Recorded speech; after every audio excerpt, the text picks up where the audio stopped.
What is meant by सत्याग्रह और उसका historical context और इम्पैक्ट। चलिए इसको कामली अनपैक करते हैं, जैसे क्लास में बोर्ड पर एक्सप्लेन करते हैं। Let's use a simple diagram वाली थिंकिंग, ताकि आइडिया और टाइमलाइन दोनों एक साथ क्लियर हो जाएं। सबसे पहले सत्याग्रह का कोर मीनिंग समझते हैं। ये सिर्फ प्रोटेस्ट नहीं है, ये एक मॉरल मेथड है जिसमें ट्रूथ और नॉन वायलेंस सेंटर में होते हैं।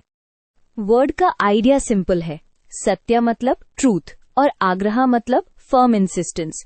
तो सत्याग्रह का सेंस हुआ ट्रूथ पर स्टबनली टिके रहना, बट बिना वायलेंस के। अब इम्पोर्टेंट पार्ट, इसमें गोल क्या होता है? अपोनेंट को डिस्ट्रॉय करना नहीं, बल्कि उसकी कॉन्शियंस को अपील करना। इसलिए सेल्फ सफरिंग आता है, ताकि फोर्स से नहीं एथिक्स से प्रेशर बिल्ड हो। यहाँ एक कॉमन कंफ्यूजन होती है। नॉन वायलेंस का मतलब वीकनेस नहीं होता, इसमें डिसिप्लिन चाहिए, करेज चाहिए और रूल्स फॉलो करने की कमिटमेंट चाहिए, वरना मेथड कोलैप्स हो जाता है। अब हिस्टोरिकल कॉन्टेक्स्ट पे आते हैं। ये कॉन्सेप्ट गांधी जी ने पहले साउथ अफ्रीका में डेवलप किया। वहां इंडियन कम्युनिटी को डिस्क्रिमिनेटरी लॉज फेस करने पड़ रहे थे और रिस्पांस में गांधी जी ने इसको एक ऑर्गेनाइज्ड नॉन वायलेंट रेजिस्टेंस बनाया। साउथ अफ्रीका में इस एक्सपीरियंस ने गांधी जी को एक प्रैक्टिकल लर्निंग दी। अगर आप ट्रूथ पर खड़े रहोगे और पीसफुली अनजस्ट लॉ को फॉलो करने से मना करोगे, तो स्टेट को फोर्स यूज करना पड़ता है और वही उसकी लेजिटिमेसी को क्वेश्चन में लाता है। फिर इंडिया में गांधी जी ने सत्याग्रह को मास पॉलिटिक्स में ट्रांसफॉर्म किया। क्यों? क्योंकि इंडिया में स्ट्रगल सिर्फ इलीट डिबेट से नहीं जीती जा सकती थी, लोगों को ग्राउंड लेवल पर मोबिलाइज करना जरूरी था। आप एग्जाम्पल से याद रख सकते हो, चंपारण में इंडिगो फार्मर्स का इशू, खेड़ा में टैक्स रिलीफ और अहमदाबाद में मिल वर्कर्स। ये केसेस दिखाते हैं कि सत्याग्रह सिर्फ एंटी ब्रिटिश स्लोगन नहीं, बल्कि लोकल इनजस्टिस के अगेंस्ट प्रैक्टिकल टूल भी था। लेटर इस मेथड को नेशनल स्केल पर यूज किया गया। नॉन कोऑपरेशन, सिविल डिसोबीडियंस और सॉल्ट मार्च जैसे मूवमेंट्स में आपको वही पैटर्न मिलेगा, अनजस्ट रूल को नॉन वायलेंटली चैलेंज करना और पब्लिक को एथिकली यूनाइटेड रखना। अब इम्पैक्ट समझते हैं।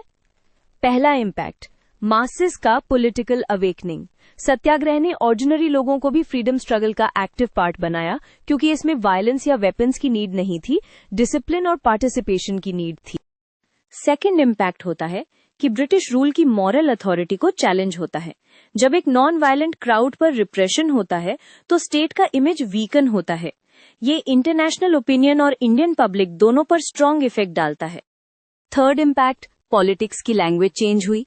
प्रोटेस्ट का मतलब सिर्फ रिबेलियन नहीं रहा, बल्कि civil disobedience, boycott, constructive work और नेगोशिएशन का एक ब्रॉड टूलकिट बन गया। ये मॉडर्न डेमोक्रेटिक प्रोटेस्ट कल्चर का बेस भी बना। ग्लोबल इम्पैक्ट भी इम्पोर्टेंट है। गांधी जी के सत्याग्रह से मार्टिन लूथर किंग जूनियर और नेल्सन मंडेला जैसे लीडर्स इन्फ्लुएंस्ड हुए। तो ये कॉन्सेप्ट इंडिया तक लिमिटेड नहीं रहा, it became a global model of non violent resistance. एक बैलेंस्ड नोट भी रखते हैं। सत्याग्रह इफेक्टिव तब होता है जब स्ट्रिक्ट नॉन वायलेंस मेंटेन हो, लीडरशिप डिसिप्लिन्ड हो और मासेस कोऑर्डिनेटेड हों। अगर वायलेंस ब्रेकआउट हो जाए या यूनिटी टूट जाए, तो मूवमेंट का मॉरल एडवांटेज वीकन हो सकता है।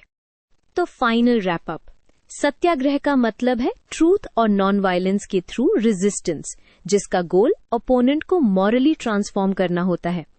हिस्टोरिकल कॉन्टेक्स्ट साउथ अफ्रीका से स्टार्ट होता है, इंडिया में मास मूवमेंट्स में ग्रो करता है और इम्पैक्ट इंडिया के फ्रीडम स्ट्रगल और ग्लोबल सिविल राइट्स दोनों में क्लियरली दिखता है।